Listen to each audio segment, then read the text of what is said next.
Assalamualaikum warahmatullahi wabarakatuh. Izin memperkenalkan diri, nama saya Sofiatul Soleha, NPM 19190005 dari kelompok 3. Di sini saya akan membahas tentang perekonomian negara Iran. Iran merupakan negara yang berada di Timur Tengah di sebelah Asia atau Asia Barat Daya. Negara Iran ini telah dikenal oleh penduduk lokal sejak zaman kuno. Nah, pada tahun 1935 negara-negara Persia masih menjadi sebutan bagi negara Iran oleh negara-negara Barat hingga tahun 1959 itu oleh Muhammad Reza Shah Pahlavi itu mengumumkan bahwasanya kedua istilah antara Iran ataupun Persia itu boleh digunakan. Nah, Iran ini sendiri mempunyai arti tanah bangsa Arya. Nah, mata uang Iran ini disebut rial yang dikeluarkan oleh Bank Sentral Republik Islam Iran. Dan jika dirupiahkan, 1 rial sama dengan 0,33 rupiah. Nah, jadi untuk mendapatkan 1 rupiah Indonesia senilai dengan 3 rial Iran. Di sektor ekonomi, Iran di bidang perekonomian, Iran mempunyai 3 sektor. Sektor kerajaan atau negara, sektor koperasi atau kerjasama serikat, dan juga sektor swasta. Nah, untuk sektor negara atau kerajaan, ini meliputi bidang-bidang industri-industri besar, perdagangan internasional, asuransi, perbankan, elektronik, dan juga komunikasi dan transportasi umum, itu semua berada di bawah penguasaan negara. Nah, untuk sektor koperasi itu merupakan kerjasama serikat yang dengan perusahaan-perusahaan swasta yang ingin mengembangkan operasinya di kawasan kota maupun luar kota. Nah, untuk sektor swasta itu meliputi bidang konstruksi, industri, terus pertanian, perdagangan, dan juga jasa. Nah, untuk operasi-operasi inilah yang menyokong perekonomian kerajaan negara Iran. Nah, bahkan dewasa ini pengembangan swasta itu lebih banyak dengan pendanaan dari sektor negara itu sebanyak 80%. Nah, IMF memperkirakan bahwasanya negara Iran ini memiliki pendapatan perekonomian itu bersumber dari sektor jasa yang menjadi penyumbang terbesar bagi perekonomian. Sedangkan industri kedua terbesar yaitu dari sektor pertambangan dan juga diikuti oleh pertanian. Sebanyak 45% itu bersumber dari hasil pertambangan minyak dan gas alam, sedangkan 31%-nya itu bersumber dari hasil cukai. Nah, defisit perbelanjaan Iran itu merupakan masalah yang kronik karena perbelanjaan itu banyak digunakan oleh industri-industri berat hingga mencapai 30 miliar US dollar setiap tahunnya. Nah, untuk bidang hasil pertambangan itu sebesar 42%-nya merupakan sumbangan terbesar bagi perekonomian negara Iran. Nah, sedangkan 31%-nya itu digunakan untuk sebagai gaji bagi para tenaga buruh. Negara Iran memang sudah lama memperlakukan keberagaman perekonomian, termasuk dalam peluburan industri otomotif, industri luar angkasa, terus elektronik, teknologi, petrokimia, dan juga nuklir. Nah, sektor-sektor lain yang sektor-sektor lain yang bisa dimanfaatkan juga di negara Iran juga seperti sektor pertambangan, pariwisata, dan juga informasi teknologi. Rekan dagang Iran itu bekerja sama dengan negara-negara maju, salah satunya adalah Tiongkok, Rusia, Prancis, Jerman, Italia, Jepang, dan Korea Selatan. Nah, Iran juga bekerja sama dengan negara-negara berkembang lainnya seperti Suriah, India, Afrika Selatan, dan juga Indonesia. Nah, untuk di Indonesia sendiri, Iran bekerja sama dengan negara Indonesia dalam bidang ekspor dan impor. Di antara komoditi-komoditi Indonesia yang dijual ke negara Iran adalah karet, minyak kelapa sawit, terus sepatu, dan juga barang-barang elektronik. Nah, Iran mempunyai teknologi nano yang dapat dikerjasamakan dengan Indonesia. Terus sedangkan hal-hal lain yang masih bisa dikerjasamakan dengan Indonesia adalah pertukaran pelajar atau mahasiswa, dosen, olahraga, budaya, sastra, dan film. Sudah sejak menjadi negara republik di tahun 1979, Iran bermasalah dengan mengalami masalah untuk menjalin kerjasama dengan negara-negara barat dan terutama dengan Amerika Serikat. Hal tersebut dikarenakan tadinya negara Iran yang berorientasi ke barat mendadak berubah menjadi negara Islam Syiah, sehingga perubahan tersebut itu dikenal dengan revolusi Iran. Nah, dengan adanya perubahan tersebut memaksa masyarakat untuk hidup dan beraktivitas sesuai dengan syariat-syariat Islam Syiah. Nah, hal tersebut tentunya membuat masalah bagi negara-negara Amerika Serikat dan juga negara-negara barat lainnya, sehingga imbasnya adalah kemerosotan ekonomi di negara Iran. Sudah hampir 4 dekade atau 40 tahun negara Iran mengalami embargo ekonomi dari Amerika Serikat dan negara-negara lainnya, negara-negara barat lainnya maksud saya, karena negara Iran ini bersikeras untuk mengembangkan program nuklir.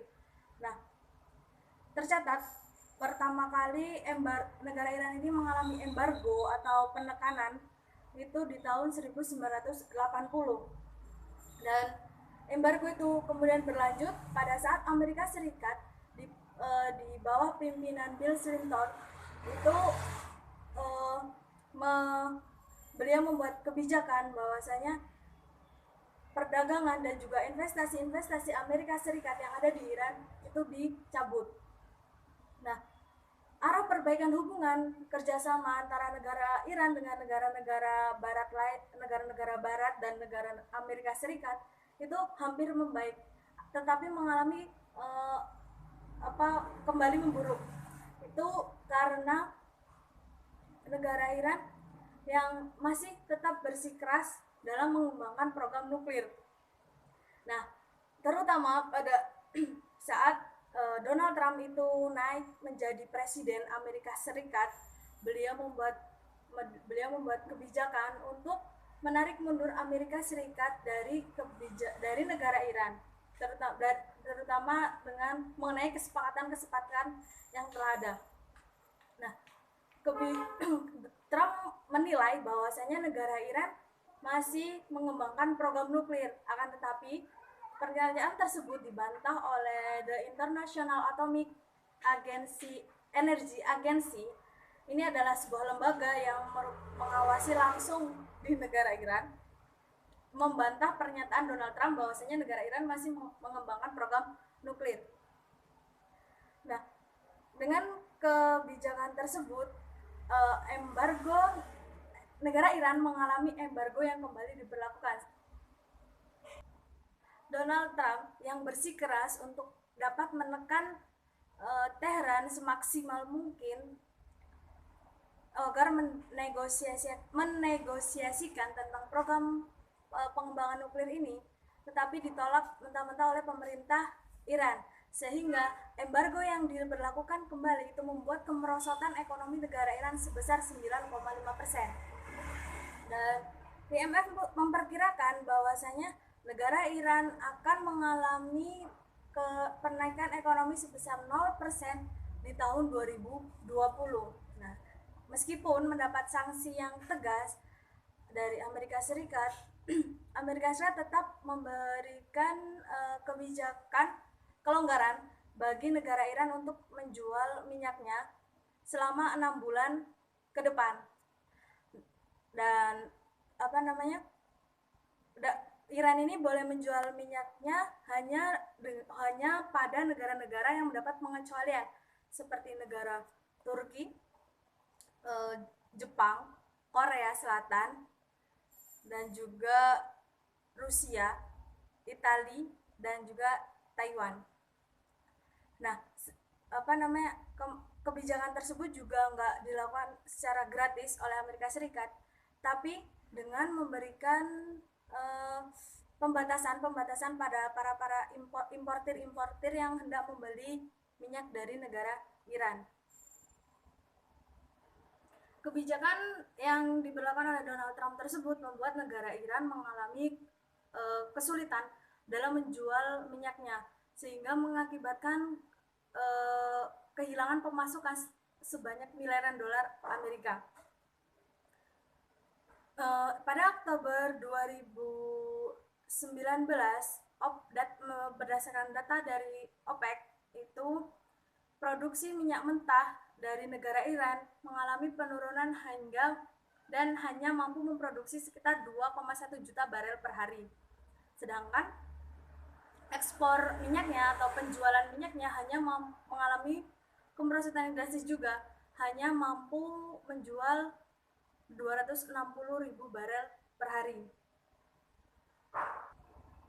Kendati demikian, menurut data dari para analisis itu berargumen bahwasanya angka yang dirilis berdasarkan data-data dari OPEC itu bukanlah angka real sebenarnya, karena Iran diduga juga menjual minyaknya melalui pasar gelap dengan kapal-kapal tanker yang dituding telah mematikan sistem automatic tension